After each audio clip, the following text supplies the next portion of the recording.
Sehingga kenapa kamu menyumbangkan ini kepada Pak Anies, karena kamu ingin Pak Anies jadi presiden. Berapa banyak mobilnya, Bu? 100 100 untuk mobil pemenangan Anies Baswedan. Saya yang ingin menanyakan, apakah karena saya mendukung Bapak saya jadi terjerat hukum begitu?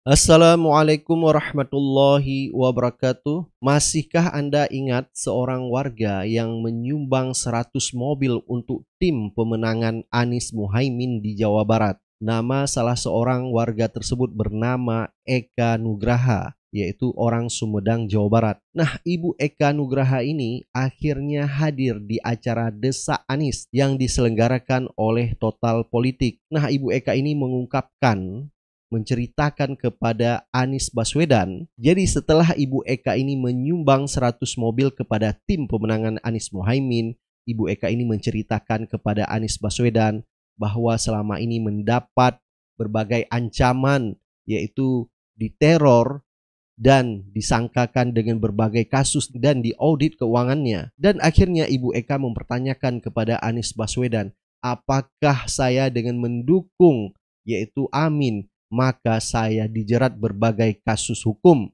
Dan akhirnya Anies menjawab, apa yang dialami oleh Ibu Eka ini bukan baru ini saja, dan cukup banyak orang yang mengalami. Bahkan Anies Baswedan menceritakan baru saja dia mendapat info orang yang mendukung Anies Baswedan malah pabriknya pun ditutup. Di saat orang memberi dukungannya kepada Amin maupun materi dan moralnya, maka orang tersebut akan mendapat teror, bahkan kehidupannya pun terancam.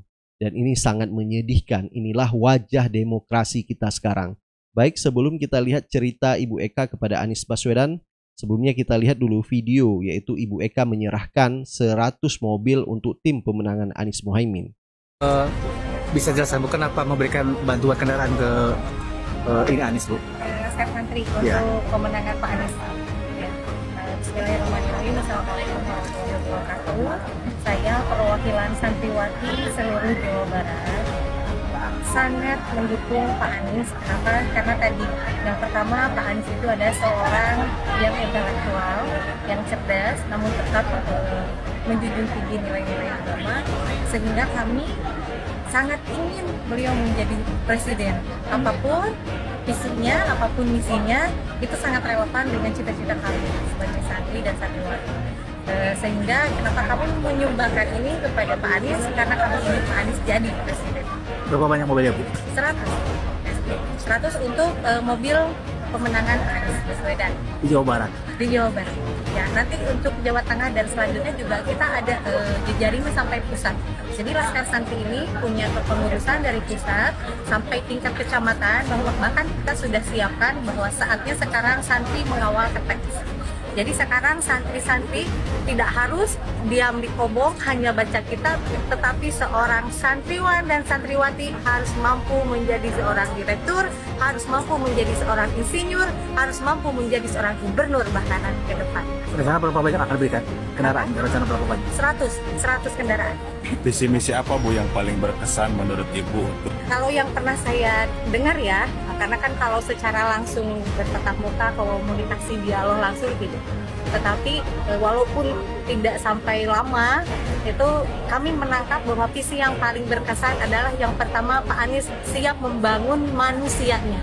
Jadi menurut Pak Anies, IPM, Indeks Pembangunan Manusia itu bukan pada infrastruktur, sehingga kemarin ketika Bapak tadi ada yang bilang bahwa Pak Anies itu miskin APK, menurut kami tidak mengapa. Karena pembangunan yang mensejahterakan manusia itu bukan hanya terletak pada infrastruktur atau APK secara fisik, tetapi justru harus dibangun ke manusianya. Yang pertama, Pak Anies sangat concern yang pertama untuk meningkatkan kesehatan, sejahtera sehat lahir batinnya. Yang kedua, pendidikannya. Jadi masyarakat Indonesia nanti ke depan harus sehat, cerdas, baru setelah itu ekonominya digerakkan jadi sehat, cerdas, dan sejahtera lahir batin, ekonomi, lahir, batin, dan ekonomi. Nama saya Eka Anugrah, saya dari Sumedang, profesi saya bidan, kemudian saya pernah menjadi Ketua Umum HIPMI Kabupaten Sumedang, dan 1 tahun yang lalu sebelum zamannya booming pendaftaran calon presiden, guru saya Abah Aos memaklumatkan kepada seluruh muridnya untuk memilih Pak Anies. Dan waktu itu saya tidak bertanya kenapa. Karena waktu itu Pak Anies masih sebagai gubernur DKI Jakarta. Kemudian Pak Anies pernah berkunjung ke Sumedang mengadakan kontrak kerjasama untuk beras waktu itu dari Sumedang dengan DKI Jakarta. Tetapi saya waktu itu masih ngefans sama Pak Ganjar, entah kenapa, mungkin karena belum ke Pak Ganjar karena waktu itu di media sosial yang sering saya lihat itu konten-konten Pak Ganjar isinya cukup menarik. Gitu. Ya. Menurut kamu lebih keren Bambang Pacul apa Ganjar? Kalau sekarang lebih Oh enggak. Lanjut. Cuma nanya aja, lanjut. Iya. Ayo. Kemudian karena tadi saya tidak tahu kenapa guru ruh saya Abah Aos itu menyuruh memilih harus Pak Anies. Akhirnya saya mencari biografi Pak Anies. Mencari literasi kenapa dan bagaimana kemudian kerja dan lain sebagainya. Pada 6 bulan yang lalu, pada bulan Ramadan, bulan puasa, ibu saya kena gagal ginjal. Ini riwayat hidup kamu ceritain di sini ya. Maksudnya ini kronologis ya. Ibu saya kena gagal ginjal stadium 5 sehingga saya memang melepaskan semua aktivitas. Hanya praktek di rumah saja, kemudian saya juga mantan ASN, saya mengundurkan diri 2021 karena ingin mengurus ibu saya. Dan saya punya anak 3. Anak saya yang pertama Down syndrome, punya keterbatasan istimewa berkebutuhan khusus. Anak yang kedua kelas 4, anak yang ketiga 3 tahun. Dan pada waktu yang bersamaan saya juga kehilangan suami. Akhirnya tetap di rumah dan tidak sama sekali melihat media sosial. Kemudian tiba-tiba saya dipertemukan dengan salah satu tim Laskar Santri dan juga saya tetap mengaji manakib dengan Abah Aos.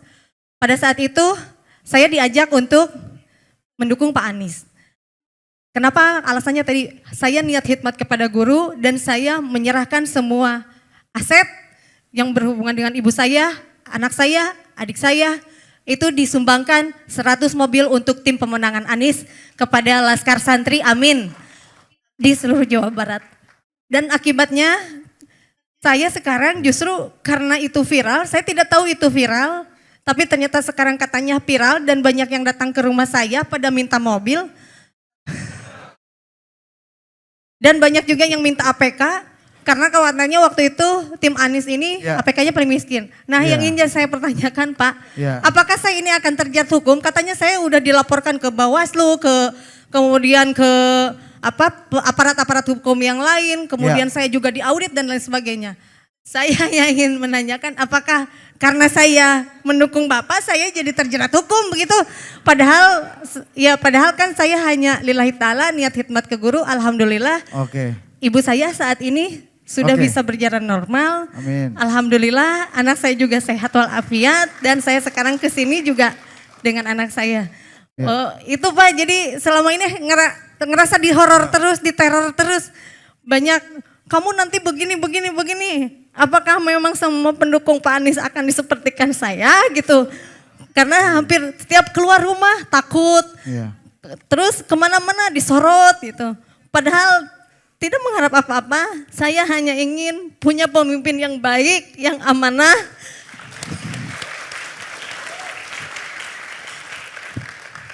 Yang juga sudah mendapatkan maklumat dari guru ruh saya bahwa Pak Anies ini ada namanya di dalam Al-Quran.